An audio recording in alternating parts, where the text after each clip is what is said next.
Olá, esta é a segunda parte do processo de transformação de açúcar em álcool. A primeira parte foi a fermentação e esta foi da inteira responsabilidade das leveduras. Como podemos ver, não há nenhum tipo de atividade dentro do balde de fermentação. Passaram 4 dias e todo o açúcar foi consumido, dando origem a CO2 que foi libertado e a álcool etílico que está misturado com a água. Faço aqui uma última medição da densidade, só por curiosidade, e depois da devida correção com a temperatura, podemos ver que é de cerca de 996 kg por metro cúbico. Então, o que temos agora é uma solução com cerca de 15% de etanol e queremos separá-lo. O processo que nos leva a consegui-lo é a destilação e este é totalmente controlado por nós. Faço a transferência do conteúdo do balde de fermentação para a panela elétrica, a mesma panela que usei para misturar o açúcar com a água no vídeo anterior.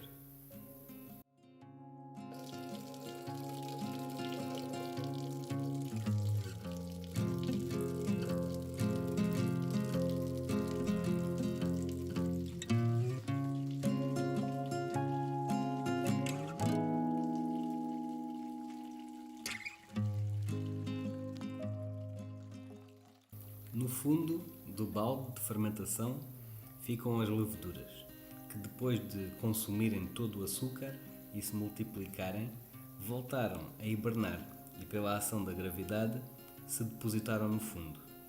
É possível aproveitar estas leveduras e usá-las numa próxima fermentação. Entra agora no processo o segundo elemento deste meu conjunto de destilação, a tampa original da panela com uma coluna de destilação em cobre adaptada. Vou deixar na descrição do vídeo mais informações sobre esta coluna de destilação e também da panela, tal como fiz no vídeo anterior.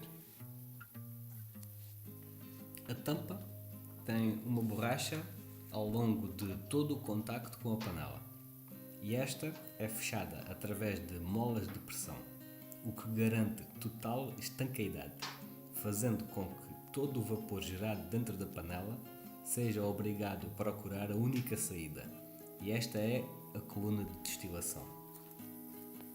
Programa a panela para a temperatura e para a duração máxima, de forma a garantir que o líquido no interior esteja em ebulição durante todo o tempo que demorar a destilação.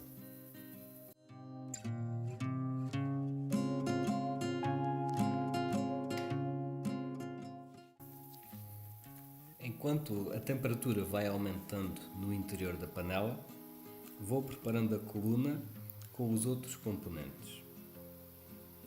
Aqui conecto uma torneira com o tubo de cobre por onde vai sair o líquido destilado, o nosso etanol.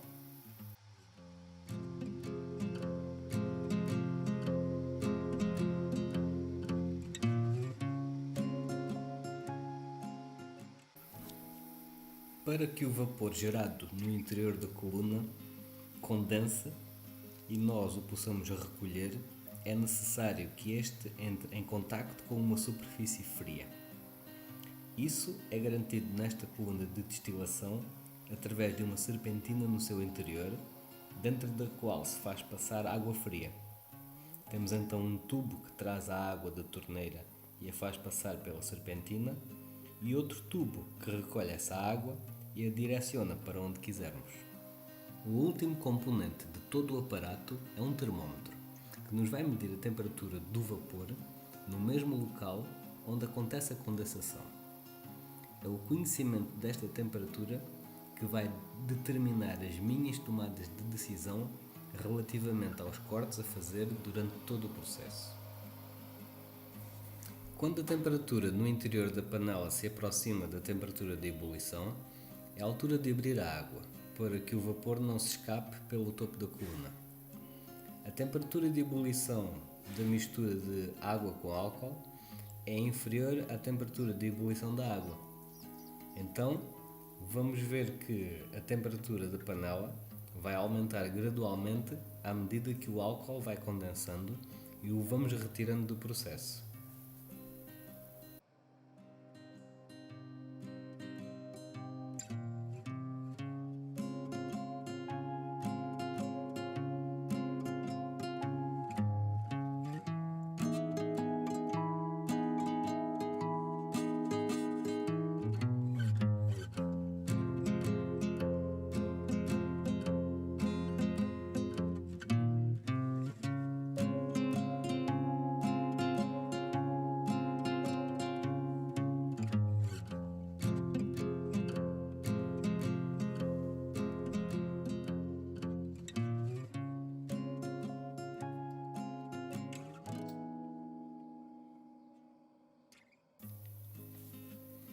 Esperamos que a temperatura na zona da serpentina pare de aumentar e estabilize para começarmos a recolha, o que deverá acontecer por volta dos 78,3 graus Celsius, que é o ponto de ebulição do etanol.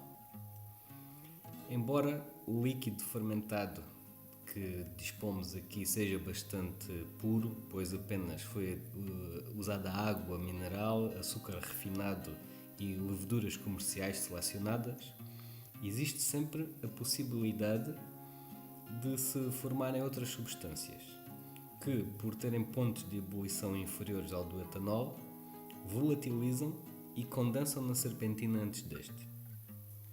Como não queremos guardar essas substâncias, vamos rejeitar os primeiros 100 ml que recolhermos. Esta parte inicial do destilado é conhecido como cabeça. Nós queremos aproveitar a parte central do destilado, chamada de corpo. Vamos rejeitar a cabeça e a cauda.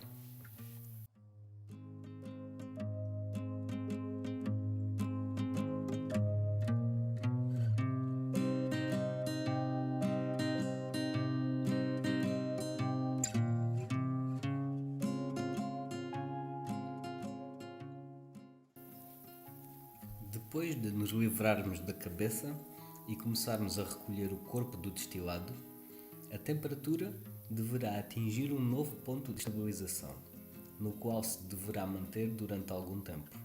Neste caso, esse ponto foram os 78,4 graus Celsius. Seguindo as instruções do fabricante desta coluna de destilação em específico, vamos efetuar o próximo corte quando a temperatura variar 1 grau Celsius, ou seja, aumentar 1 grau Celsius e atingir os 79,4 graus Celsius.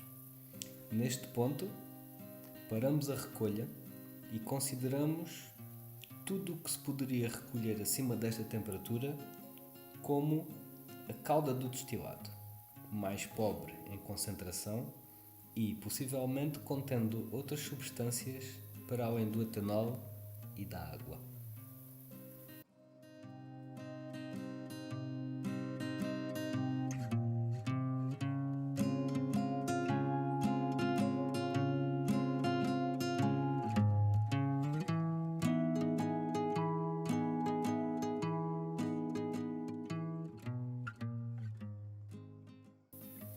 Ao atingirmos os 79,4 graus Celsius, verificamos que a temperatura no interior da panela já está bastante próxima do ponto de ebulição da água, cada vez mais pobre em álcool etílico.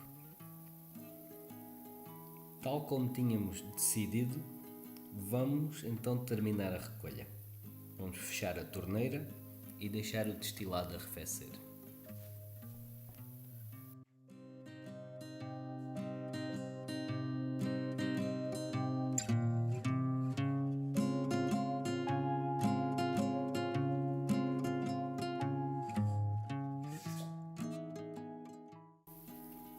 Como pode haver uma ligeira diferença de concentração entre o início e o fim da recolha, e como usei várias garrafas, Vou agora concentrar tudo num único recipiente para depois medir a concentração em etanol.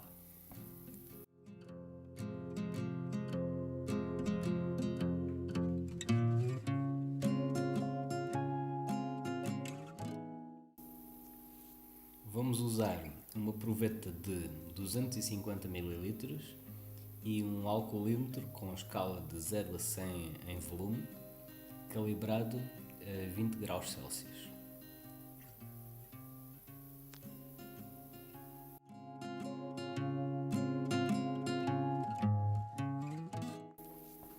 A leitura indica-nos um valor entre os 94 e os 95.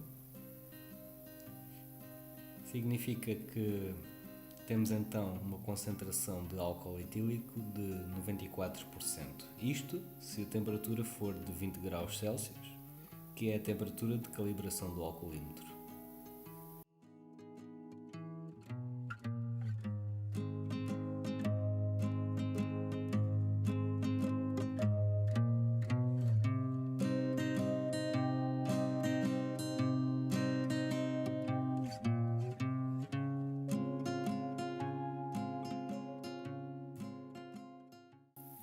Só me resta engarrafar e etiquetar. Assim me despeço e até um próximo vídeo.